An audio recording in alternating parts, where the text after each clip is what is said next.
देखो अब हम अपना क्वेश्चन नंबर 15 करते हैं हमारी सीरीज़ का। Right the balanced chemical equations for following reactions. हमारे पास रिएक्शन है, ये 4 गिवन हैं। आप मुझे पहले तो ये बताओ कि कौन सी फॉर्म में लिखी हुई हैं। मैं आपको 4 फॉर्म्स बताता हूँ। एक होती है स्टेटमेंट फॉर्म। केमिकल इक्वेशन को राइट करने की 4 फॉर्म्स होती हैं हमारे पास। एक स्टेटमेंट फॉर्म, एक वर्ड फॉर्म, एक स्केलेटल फॉर्म और एक बैलेंस्ड फॉर्म।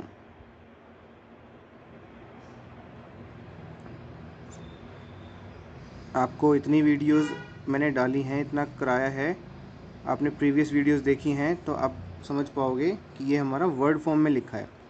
क्योंकि स्टेटमेंट क्या होती कि calcium hydroxide reacts with carbon dioxide to give calcium carbonate and water, वो होती है हमारी स्टेटमेंट फॉर्म। स्टेटमेंट को वर्ड्स में लिख दिया, कैल्शियम हाइड्रोक्साइड प्लस, यानी रिएक्टेंट है ना दोनों, तो रिएक्ट कर रहे हैं तो प्लस एरो लगा करके प्रोडक्ट बना रहे हैं, तो प्रोडक्ट जो बन रहे हैं उनको प्लस करके लिख दिया, कैल्शियम कार्बोनेट और वाटर। वर्ड की फॉर्म में लिख दिया तो हमारी वर्ड फॉर्म हो गई। अब थर्ड है स्केलेटल फॉर्म। अब स्केलेटल फॉर्म में हमें मोलिकुलर फॉर्मूले के साथ में लिखना है।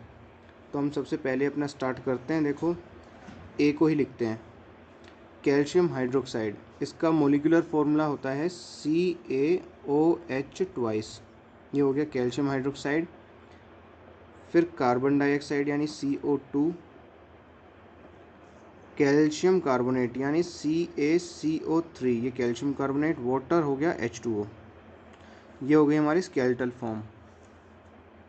ऐसे ही अब तीनों का भी लिखना है। सेकंड क्या हो गया, जिंक Zn, सिल्वर नाइट्रेट यानी AgNO3, ये सिल्वर नाइट्रेट होता है। जिंक नाइट्रेट ZnNO3 ट्वाइस, ये जिंक नाइट्रेट होता है। और सिल्वर यानी Ag।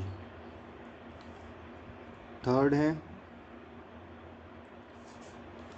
एल्यूमिनियम, ये एल्यूमिनियम रहा। Copper chloride CuCl2। जैसे जैसे आपकी प्रैक्टिस बनेगी ना तो आप समझ जाओगे कि Cu के साथ Cl3 लेना है या सिर्फ CuCl लेना है या CuCl2 लेना है। ये आयंस पर डिपेंड करता है इनके। एल्यूमिनियम क्लोराइड में AlCl3 आ गया, कॉपर प्लस कॉपर। फोर्थ है हमारा barium chloride, it is BaCl2। Potassium sulphate K2SO4। Barium sulphate BaSO4।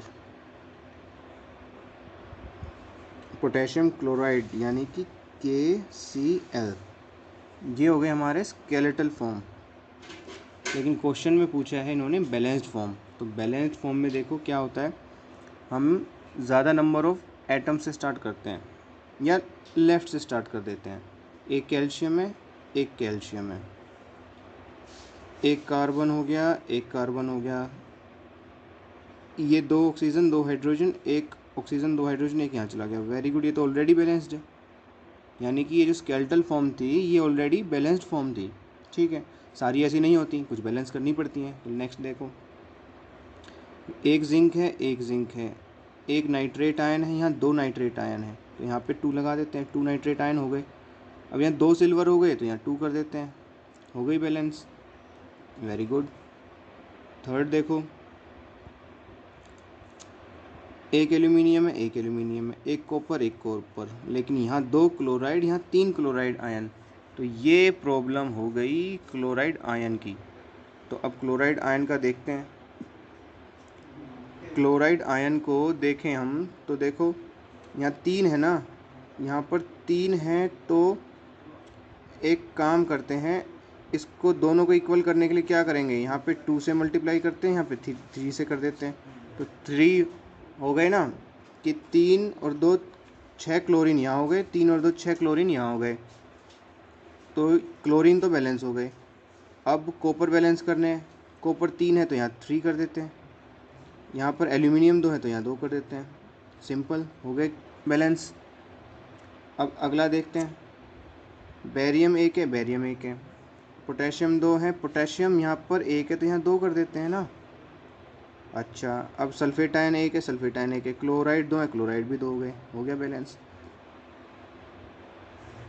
I hope it is clear for you now.